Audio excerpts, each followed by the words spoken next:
All right, guys. Back in week 2, you had a sneak peek at how Kevin King runs the Freedom Ticket Extra sessions that he does weekly, on a weekly basis.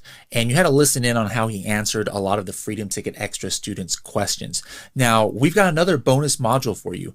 What we had mentioned in the past was it's not just Kevin King who goes on Freedom Ticket Extra. I myself go on there. We have other brand evangelists and trainers here who go on there. But also once a month, Kevin King brings on an expert to talk about a unique subject. And this is one of the best ones that we've had. It's from a while back, and her name is Paulina Mason. And in this module, she's going to talk about pricing. All right, because that's a question that a lot of Amazon sellers have. All right, I've got this product. I've got the keywords. I'm launching. Like, how do I price it? You know, like, should I price it really high? Should I price it really low? Do I raise it over time? Do I lower it over time? Paulina is going to answer that in the next 2 modules. So over the next 2 modules, you guys are going to have a bonus session here of Freedom Ticket Extra. Hope you like it. What's up, everybody? Welcome to the Freedom Ticket, not Q&A, Freedom Ticket Extra for Monday, April 20th, 2020. How's everybody doing? There's still a few of you coming in. I know most of you are watching this on the replay, so welcome to you as well. Today is not the normal Q&A day like we normally do with me. We have a special guest, as you can see on the screen here. Paulina Mason, she's coming to us from Turkey. She actually lives on the coast in the country of Turkey, over in the Middle East, or straddling Asia and Europe, actually. She's a really smart woman. You're going to learn a lot of stuff today. She's the owner of Shopkeeper, which is a profit tool for Amazon sellers, and they're just growing like crazy. At some point, they may even be the quote-unquote QuickBooks for Amazon sellers, or something like Xero or QuickBooks. That's kind of what they're migrating to. It's an advanced tool for Amazon sellers. But she knows a lot about profit, and a lot about pricing, and a lot of cool things that how can you get more profit. So as a lot of you are starting on your journey, or maybe you've already got your first product launch, how you price your product and how you do things, there's certain psychologies and certain tricks and certain things that you need to be aware of. And that's what she's going to share with you today. I think this is going to be a very, very valuable and insightful lesson for everybody. As we go along, if you happen to have a question, feel free to type it into the question box for Paulina. So Paulina, welcome. It's great to have you here. Hi, Kevin. Nice to be here. Nice to be here indeed. I'm calling you from the beautiful country of Turkey.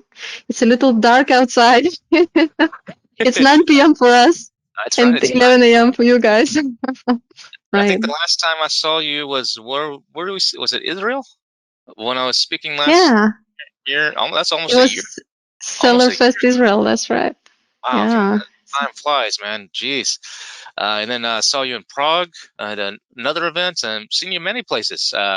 So it's always a pleasure to have you, and welcome. So I'm going to turn the floor over to you. And all right, let's do it. Let me make you the presenter here. All right. You should have a little dialog box that's popped up on your screen.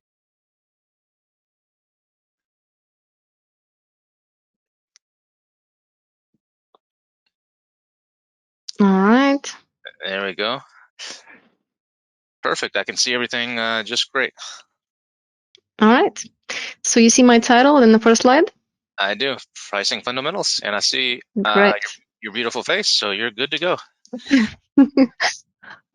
All right. So today we will talk about pricing fundamentals. And the first thing I will tell you right away why you should listen to the whole class and why it's important to have the fundamentals and basics down. The way you will define your price, it will matter so much that it will actually affect how your product is going to look like.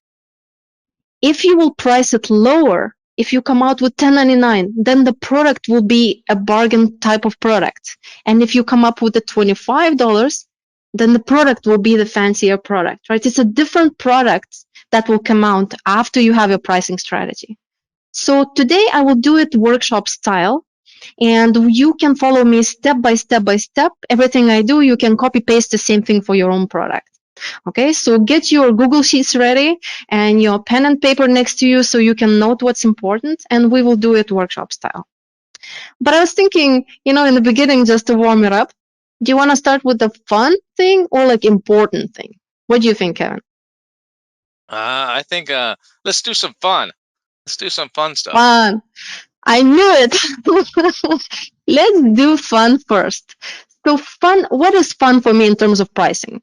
I really love pricing psychology. And pricing psychology bits are those little things that make it more interesting. There's a lot of research done online, how to tweak and your prices, what digits to use, and how to affect the buyer psychologically so that they would click into your listing more.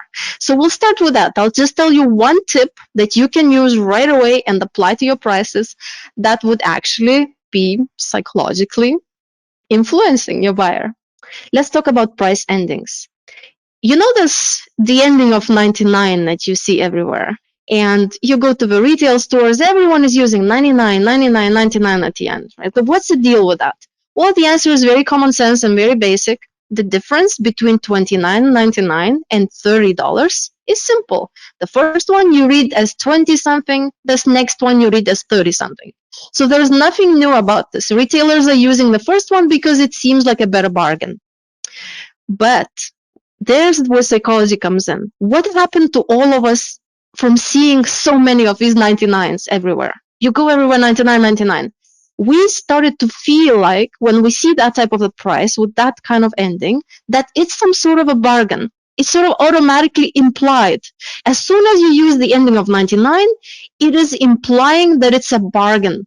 Now look at the $30. It's round. It doesn't look like a bargain at all. It looks like either it's a new product or they just published it, or like even makes you stand with the price and think about it a little more. And it's like $29.99. It seems like a very finished, complete price, and $30 feels like unfinished. It's sort of like a temporary holder here. So this you can use.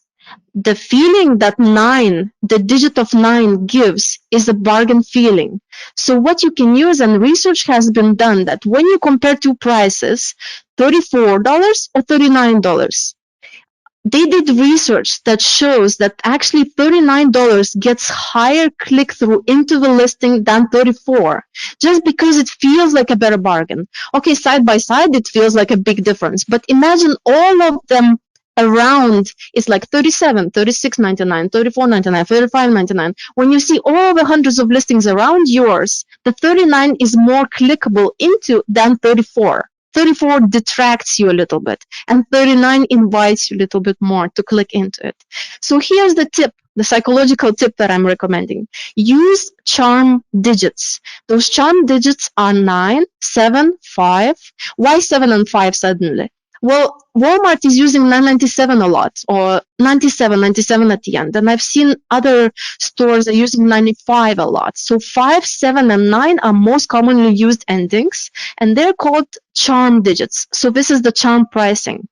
So when you're constructing your price, it's not only about the ending. I would always avoid even numbers like 4 or 6 or 8. I would never use that in my prices. I would always go with 35, 37, 39, and if it's even 31 and 33 rather than 32 and 34. So avoid the even numbers and only use those odd numbers all the time. So this really, really helps with the click-through rate into the listing. And on Amazon, obviously, the more click-ins you get, the higher the sales. Now let's talk a little bit about the unusual endings. Some people like to experiment and put weird endings like 27 cents at the end. And the truth is that you will make the most money from putting 99 at the end. Well, if you look at this spreadsheet here that I made for you, the yearly profit is the biggest when you use 99 cents. And in reality, when I am a buyer, I'm reading all of these prices 29 something, 29 something, 29 something. They're all the same because I'm just skimming. I'm not focusing on your price on the page. I'm skimming so many prices one by one, all of these listings next to each other. And the one which is 29 something, that's all I read. I don't even read the whole thing. And if you give me 29, 27, I have to scratch my head there a little bit and like squint my eyes and I just move on. It's too much to comprehend. I can't comprehend the price very quickly. It's weird, it's off-putting, and it's not inviting into itself. So use the most commonly used endings, and that helps the ease of comprehension of a price, therefore more click-through. So I told you two things here in the fun part, which was use 5, 7s, and 9s in your prices, and always use the 99 ending. Now, this doesn't apply if your item is 1,500. Don't make your price 1,500.99. This applies to most of us sellers who are selling, less than $100 item. So most private label items are probably in that range, somewhere from 10 to 100. So in that range, 99 ending is the go. Now, if you're selling very, very big ticket items, it looks much better if you just round it, 1,400, 1,500. So just round it with the 00 at the end. So that's a specific different case. All right. So hopefully you liked it. Let's move on to important stuff. Are you okay with that, Kevin? I'm good. Kevin, I'm good. Kevin's there. All right. I thought you walked away, left me alone. No, I'm right here. I just had to unmute myself. All right. Let's get into it. Now, how everyone is deciding the pricing. I know most of my friends are doing like this. So look at the little piggy on the left. So that's the low income level. And the dollar bill at the right, that's the highest income level, right? So I just put the color coding here to say where the income level is. So now, if my friend would be somewhere here at the higher green part, right, like light green top, then they're putting themselves in that financial limitations box when deciding the price. Unfortunately, this happens to most of us. Okay, I'm selling a knife sharpener. How much I would pay at most for my item? Maybe $36 is the maximum ever I would pay, because who would pay $45 for a knife sharpener? Nobody. So I'm not going to charge more than 35. You are thinking of your own box, and maybe somebody who is a low income person, he's thinking, okay, 25 is the maximum I would ever spend. I would never ever spend more. But so if you are thinking in your own personal financial limitations box, you are not considering all the other boxes that exist, right? So you are limiting your possibilities, and your strategy then becomes very, very luck based. You're just going to be lucky if all of the rest of the world is thinking like that, or there are more buyers of the type that you are. So always try to climb out of your own financial limitations box. Try to forget who you are, how much you make, and what type of buyer you are, and just focus on what the market is for your particular product. Now, how to exactly do that? Like, what do I mean by that? Well, there are three types of buyers, right? There's the Scrooges. That's not a very nice word, but I like to use it. We could call them bargain hunters. And there's the big spenders, so that big spender is more like me, I just open Amazon.com, I just search for what I need and don't really look at the price too much, just because I'm too lazy to look. But my brother is that bargain hunter type. He's the guy with the green sweater there. He's gonna look for all the coupons, all the, price matches, research all the competing websites and search the cheapest price possible, and then apply all the coupons possible. And he's always doing it for every item he buys. Now, I sometimes do that if I'm buying a very expensive item, but most of the time I don't. So I'm in the big spender category, even though I'm not a $1 billion, maker like Kevin is here, right? So you don't have to be a billionaire to be a big spender, right? You could make no money and still be a big spender. So types of buyers is not about how much money you make. It's about your buying habits.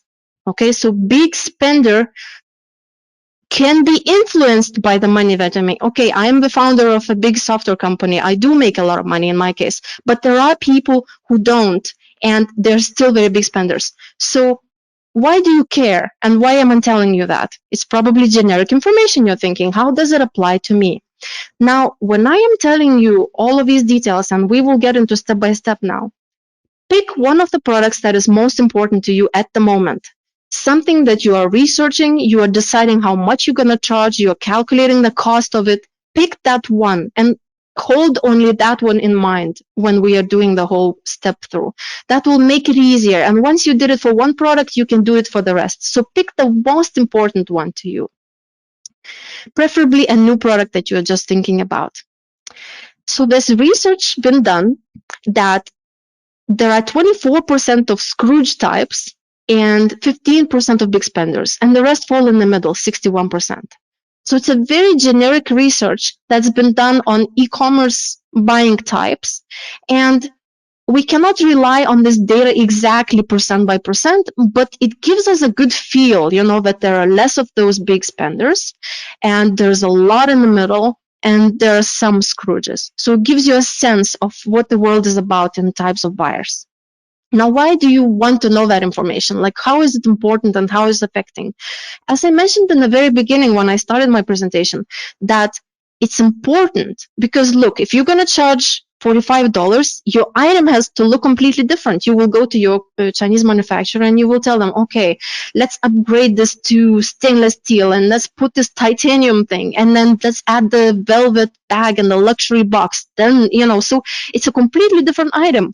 Now, if you're serving the bargain hunter, then you will say, okay, let's strip this, choose a cheaper metal, optimize the cost, optimize the cost, optimize the cost, right? That's you will do. And the product will come out to be completely different. So you want to know what type of buyer you're targeting.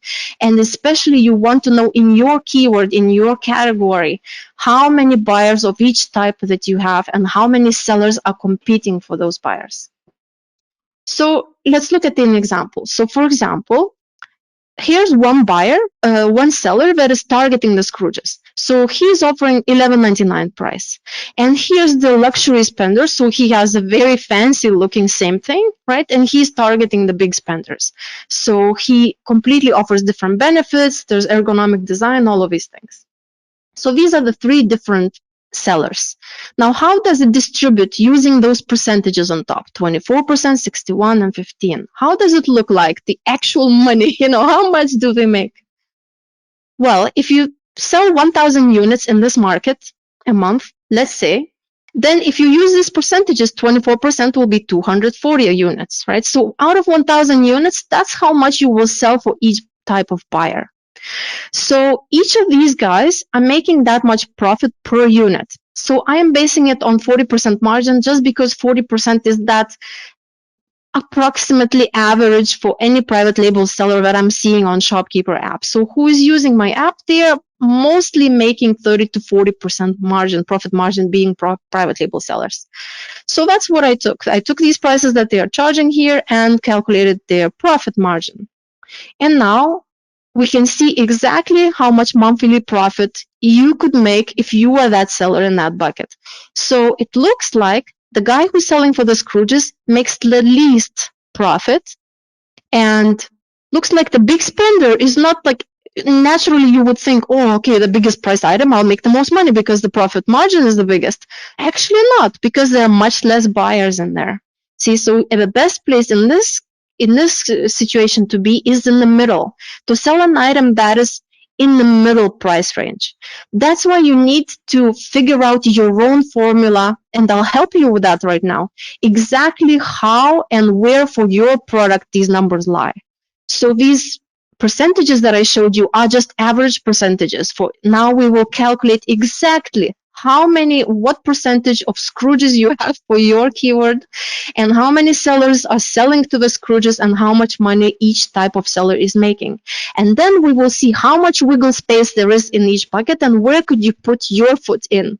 Where could you fit in the best? All right.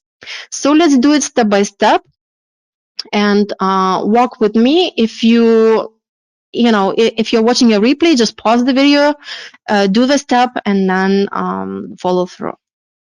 All right, so I will use the same example, knife sharpener. So we'll simply open Amazon, type in knife sharpener. So pick your core keyword. I know you have many keywords that can describe your tool or your item. Just pick the one that is the most obvious, strongest one, right? So pick that one.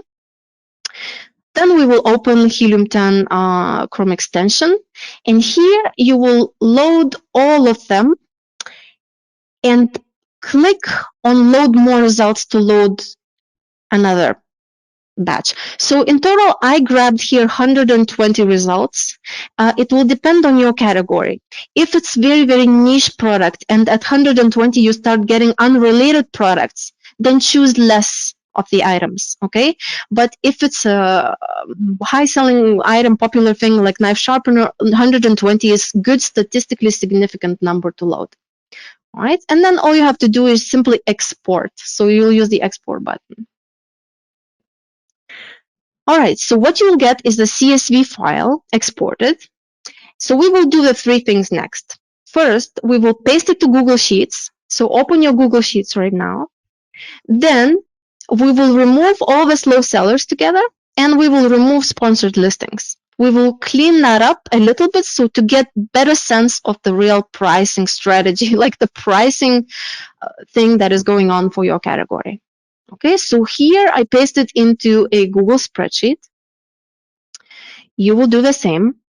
And then what we want is to enable a filter. Okay, so you'll click data, create a filter, and there on the sales column, you will click this little filter button and you will want to choose greater than 20. What I'm doing here is I am eliminating those listings that have less than 20 sales. Now, the sales are estimates. These are not real figures, but it will give you a very good feeling of the buckets and of where you should play, right? It will give you a very good sense. So I am eliminating anyone who's not selling that much. It means that their price is not showing itself worthy. So whatever price they set, if it's not selling, it means either it's overpriced or something not working out for them. So we are not wanting to look at them. I chose 20 here. 20 for a knife sharpener a month. That means like 1 unit, every 2 days or so. So imagine you're selling $150 knife sharpener. It's still a good seller, even if you sell one a day. If you make $40 in profit, every day, it's good, So you can edit this number a little bit based on your own preference. But I like to use 20 because then you get more of the prices to see what the price range is. Next step, we will delete all the rows that have the sponsored listing sign. So it will be just a little dollar sign that Helium 10 will add in front of the brand. And then you can delete those rows. Now, the reason we want to delete them is because their price is not proven organically to work, right? They're pushing it with PPC, and that's a different dynamic going on there. So we want to eliminate them to just get the real sense of the price variation in your market. Next step, we will get all of this full range of prices for your product. So we'll just have a full list, the full range from the smallest to the highest. And we will define now how much the bargain hunter is paying on average, how much this average buyer is paying on average, and how much the luxury buyer. We will actually determine what exact prices are for your category for these three types of buyers. So take the pricing column and simply copy. So you have eliminated the slow sellers, eliminated the sponsored listings. Maybe there are some outliers, like somebody is charging, look here, going to 150. If you have another 500 over there, just delete that outlier. So delete the last top outliers, sometimes overpriced by dropshippers or resellers and something like that when they're low on stock. So if it's complete outlier and it's very, very different, then delete it from the list as well. So you cleaned up your list, paste it into the notepad, and you'll have a very nice price range. Like in this case, it's going 148 here to 13. I actually later removed the 224 because for me that was an outlier. Okay, so you will have this whole nice list of your price ranges in your product category. Now, what you will do with that? Well, most people, usually, if they do that kind of research, and people who like numbers, they go, like, now, how to decide, how much to charge? You look at this, okay, it goes from here to here. Well, what's the average? Then you add up all the sales, average is 26, but 26 gives you no information. Look, if I'm adding the outlier, your average will be higher. If I'm deleting the outlier, your average is lower. Like, it doesn't really give you a good sense of the numbers and the range, Maybe everybody's selling for $15 and then few guys for very high, and the average then doesn't give you any real information about the price. So instead, we will use this mathematical website, a calculator, but don't be scared by all these X's here and formulas. All you need to know is to type that into Google. Alcula.com calculator is just a random calculator that did the job that I wanted. I'm not affiliated with it. There are many calculators that calculate that. And what it's going to do for you is it will calculate the quartiles. And quartile, again, it's a number, it's a name I never heard of before I started being interested in pricing strategies and numbers. So if you've never heard of it, don't be scared of it. Ignore. Just look at the lower, median, and upper, and that's the numbers. So actually, these are exactly the numbers that you want to get that are bargain hunter, middle, and high. Now, why is it? Now, you will say, Paulina, I don't believe it. How one tool can give me this number? Like, how much is the paying? Well, actually, when you lay out all the numbers, what it gives you, these quartiles, what does it mean? It means like this. If your price range for knife sharpener goes from 589 to 148, that's a full price range that you just copied. Look, it says that 50% of all of the sellers are selling between $10.99 and $27.99. So that's the biggest density. Look, even though there is such a big price difference here between $27.99 and $148, only 25% of sellers are selling in that taller category, and the other 25% are here. So what this calculator gives you, it gives you that number of the middle. Like, where is that middle start and end? So now you know that most sellers are selling between $10.99 and $27.99. And that's exactly the magic number that you need to have. So now you know that for your product, for this knife sharpener, the bargain hunter is always paying less than $10.99, and there's 25% of sellers. And on average, like, he's paying between $10.99 to $27.99. So on average, $16.93. And if your price would be more than like $27, something like $35, you're already falling into the luxury buyer bucket. Okay, so it gives you a good sense of feeling where the most sellers are in the middle. This is great. So now you can start filling out your table. First thing we will do is we will find the number of competitors. So first step, count the number of competitors. Then we will count how many units they sell in each of the targets. So bargain hunters, sellers, how many units they sell and how many bargain hunters are buying, okay? And then each of the buckets the same. And then we will pick your place where you will have space, where it's not overcrowded yet, all right? All right, so let's see. So what you will do is you will count the number of competitors for each quartile. So let's take this $10.99 first. And select in your spreadsheet anything that is less than $10.99. So just drag and select it. And then at the bottom of the Google Sheets, there is this little thingy where the formulas are predefined for you. And you can check the count there. So it will be 22, for example, of those sellers that are selling in the selected cells. So just select the prices that is less than $10.99, including $10.99, and you will get your count. So that way I counted. In my case, I had 22 sellers selling here for bargain hunters, 37 in the middle, and 21 was targeting the luxury buyers. Okay?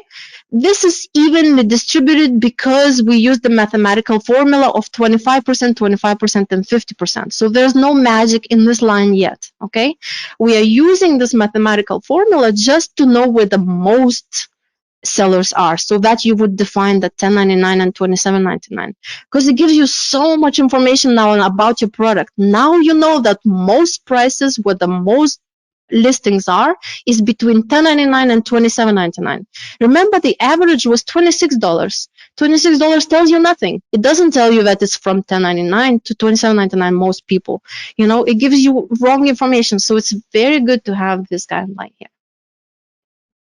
Now we'll count the units sold. So the same way you will select it for less than $10.99, now you will, instead of price, you will select the cells in the sales column. So just add up the sales for that bucket. So whoever is selling less than $10.99, select those cells. Like in this screenshot, you see the upper quartile being calculated. So those sellers that are selling for luxury buyers, just select all of them. and sum up the number of sales. Again, it's an estimate, but a very good number for us to have to get a feeling of what we are dealing with. Here's the units sold. So now you see the units sold in total per month for that particular buyer type. So bargain hunters looks like they're buying 44%. 44% is bargain hunters here.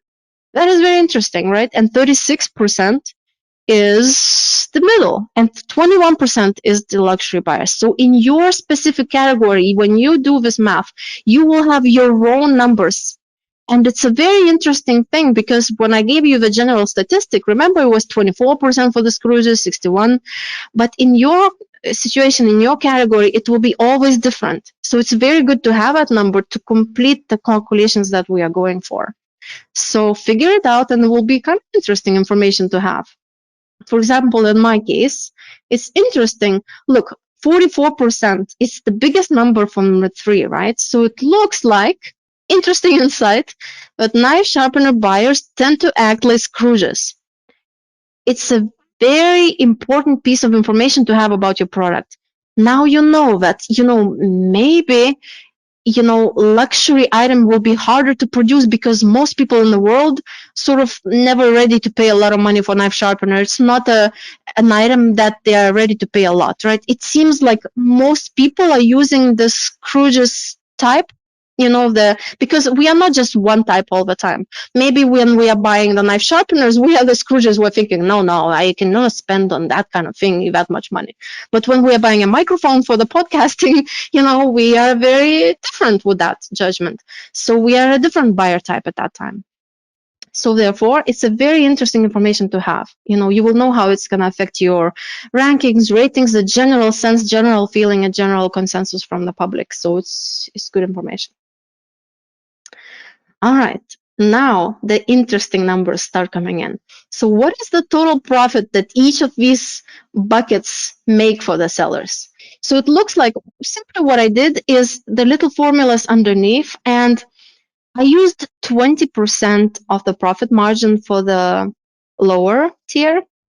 Well, why did I do that? The reason is in the low priced items, it's very small wiggle space that you make your profit. You almost never make 40% on Amazon with the lowest items, especially less than $10.99. So I put 20% there. If you manage, to make 20%, that is awesome. So the formula is simply the units sold in total in that bucket. And then I went back to the spreadsheet and calculated the average price. So I didn't take $10.99. I selected all of them and checked what the average was, and probably was like 9 or 8. And I multiplied that by 20, so 0.2. So that's a 20% margin for that many units. That's how much profit in total. And then 40% margin I used for the other two buckets. Okay. After that, you arrive at the actual profit per competitor. Okay, so these guys who are dealing with the bargain hunters, they're making 3,000 something a month, each of them. And the one in the end, look at this guy, like each of these sellers who are charging more than 27, they're making 21,000 a month, And you will say, whoa, Paulina, I want to be in that bucket, the last one, 21,000. Of course, it's the biggest number. But wait, not so fast, because it's not about how much profit you're going to make. It's actually about how much cash investment is required as well. So it's not enough to just, sure, it's a lot of good information for me that this bucket makes the most.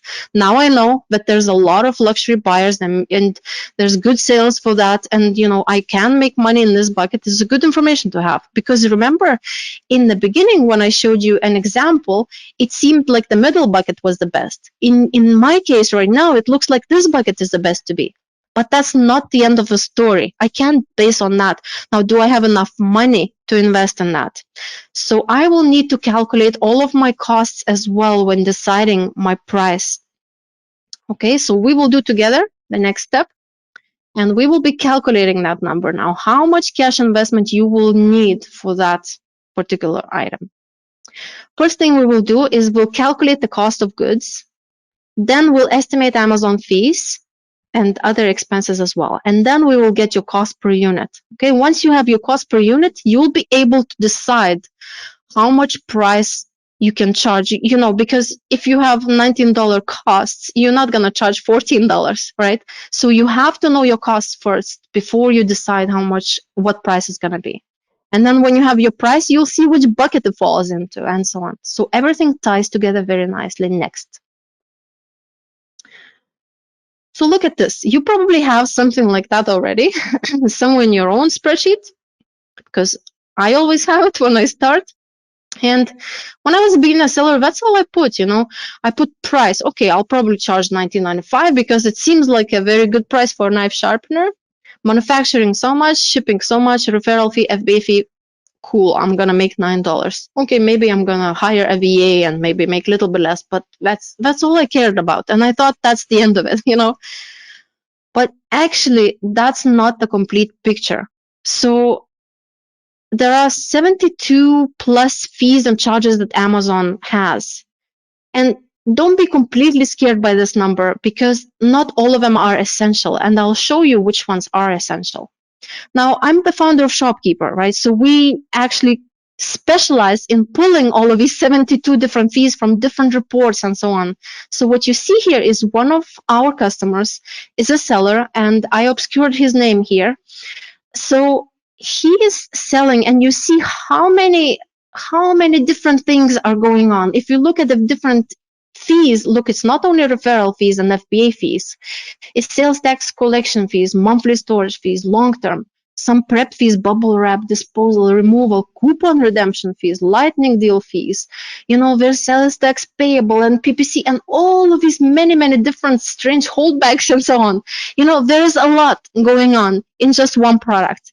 So to detangle all that, I'll give you an easier way. Okay, I know starting Amazon, it's already as complex as it is, and you don't want to think that there is such a huge, look at some fees, like low value goods tax shipping is such a small amount, So me being the founder of Shopkeeper, I know which ones are more prominent and more important and which ones are rare to appear. Okay, so when you're making your calculation, it will not be exact.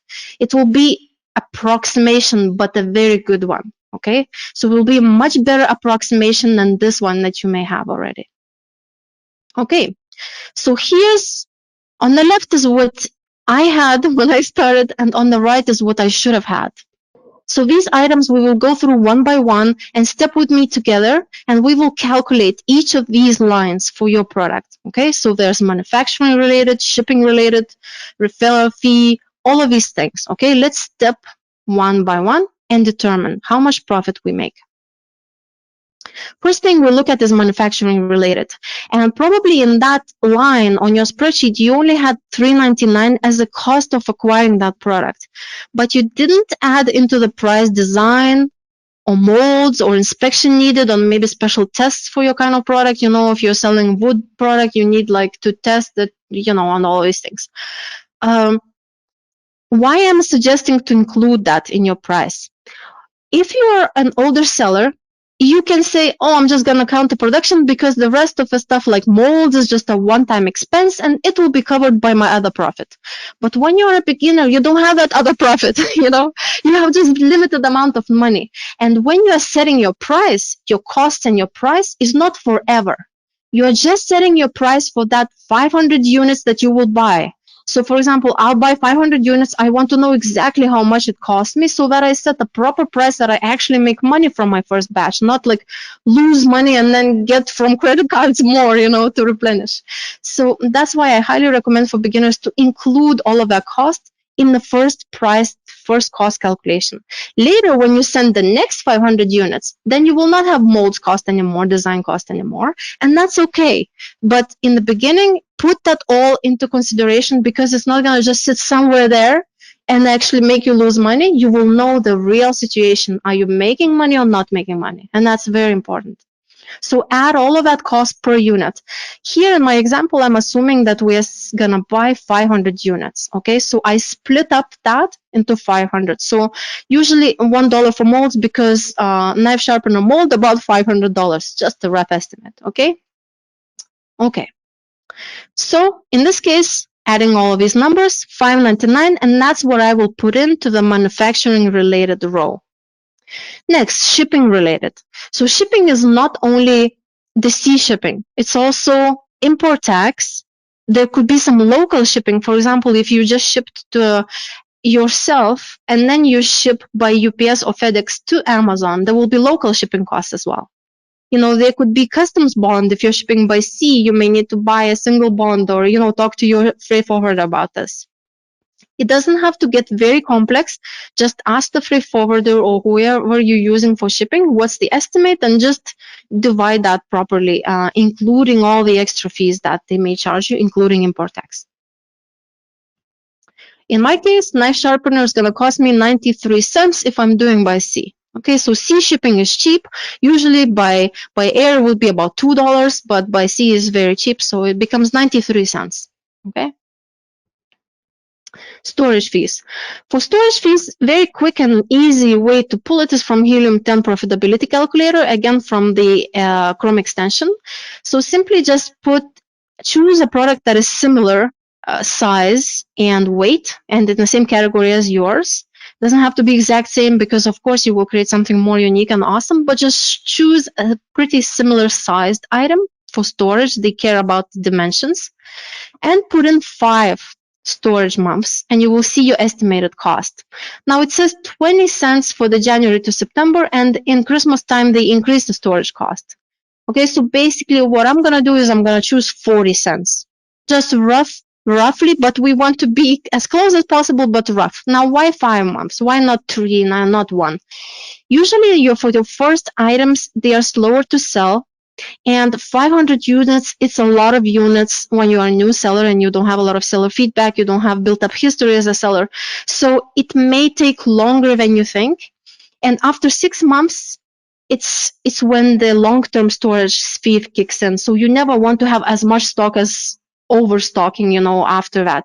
So ideally, you want to order as many units as it will last you for 5 months maximum at most, because look, if you're doing sea shipping, 2 months for sea shipping, 1 month for production, so 3 months lead time, and in total 3 months. So you'll want to start selling and get a feel, so that will take another month. That means 1 month later you'll already have to reorder, and keep the 5 months in storage in order not to feel rushed to run out of stock. In my case, 40 cents is what I get from the estimator here. Now, the next item is refunds related. Why do we care about refunds? Because you will have refunds whatever you're selling. And the rate of refund will be different, but it will affect your bottom line. And if you don't put that into your price, then you are always going to think that you're making money, but when the refunds come in, you're going to lose money. So especially if you're playing with the thin margins where the lowest bargain hunter prices are, you want to know how much each refund is costing you. I pulled up here from Shopkeeper a person's order which was refunded. So look, on the green side, on the left, is everything related to the order, when the order came in, when the sale was done. And on the right side, all these little numbers on the red side, are when the refund came in. So essentially, look, all of them. So for example, principal is the price that the person paid and gave you the money, so it's green. And then refund came in and that money was taken away from you because of refund, So all of these are reversed, but look at this interesting thing. FBA fee was never reversed. That means when the refund comes in, you do not get back FBA fee. It just because they did the processing, the packing, the shipping, and they are not going to give you back because the cost is incurred. Amazon charged you and they will not give it back to you. So $3.48 in this case is not returned to you. And also refund administration fee of 57 cents is going to be added. And also for some categories, you get this returns processing fee, which is equal to FBA fee as well. I'll tell you a little bit more on the next slide. So in total, you see that all of these extra things, FBA fee plus these 2 miscellaneous, makes you $7.53 cost for every bought and returned item. Okay, so that's your cost per refund. Now, Let's look at my knife sharpener. My knife sharpener, remember on my spreadsheet, I had FBA fee $3.48. And refund administration fee is actually 20% of referral fee. So just use my formula here. Put your own number. Now you will say, Paulina, what's that returns processing fee? I never heard of that. Like, what's that extra? Actually, it's equal to FBA fee. Look, another FBA fee when the refund comes in. What's that mean? Well, for some categories like apparel, watches, jewelry, shoes, blah, blah, these categories that you see listed here, Amazon is offering every customer to try it on and return it for free. And unfortunately, you, the seller, is paying for that luxury. Okay, so if you're in certain categories, you will charge another FBA fee to process the refund and to put it back into inventory. So if you are unlucky like me and I do sell in apparel category, I always get charged the returns processing fee in addition to FBA fee when the refund comes in. But for a knife sharpener, it's not in this category. So I'm only adding $3.48 and the 60 cents, and it becomes $4.08. So that's the total cost per refund. So this is when it's sellable. Okay, so that means that the knife sharpener, probably the box was open, but they never used it or something like that. It's sellable again. And that is $4. Now, what if it's not sellable? What if they used the knife sharpener and like ruined it or broke it or something and it's not sellable anymore? Well, unfortunately, then the cost is higher to you. In that case, and calculate this situation for your product as well. So FBA fee is the same like in the previous screen. Refund administration fee, same. This one, same. Now, also add in cost of manufacturing and shipping, because when the knife sharpener comes back damaged, you cannot sell it anymore and you are losing what you paid for manufacturing and shipping for that item. So essentially, it's a lost cost to you. And you will pay either disposal or removal fee to Amazon. Maybe you are removing to your own warehouse. You'll be fixing up those refunds, cleaning them up, or something, reselling later. Or you will just ask Amazon to dispose it. And in both cases, it's 30 cents for knife sharpener. But for your case, could be different fee. So just go to Seller Central Help and type in FBA removal and disposal order fees, and you will find the exact fee for your particular product, how much you will pay for that. And now we get the cost $11.30 for the knife sharpener when it's unsellable. So now what do I do with these two numbers? These two numbers were $4.08 and $11.30, one for sellable, one for unsellable. So knife sharpener gets refunded about 7% of the time, and that number you'll have to estimate for yourself. Refund rates are between 2% and 15%. If you're selling shoes, they will return a lot. And if you're selling grocery items like the chocolate bars, they will likely never refund them, so it will be like 1-2% refund rate.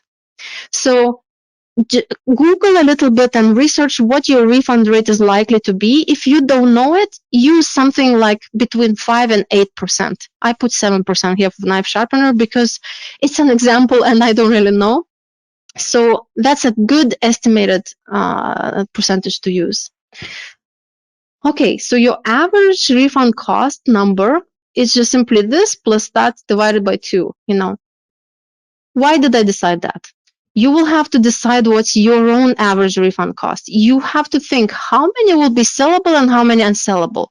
Look, if it's a shoe, very likely most of them are going to be sellable. So I'll use then 80% of this and 20% of that into this formula. You could say half and half, but it's more true if you think about how many of your product will be sellable again when they refund it, and then get that refund cost.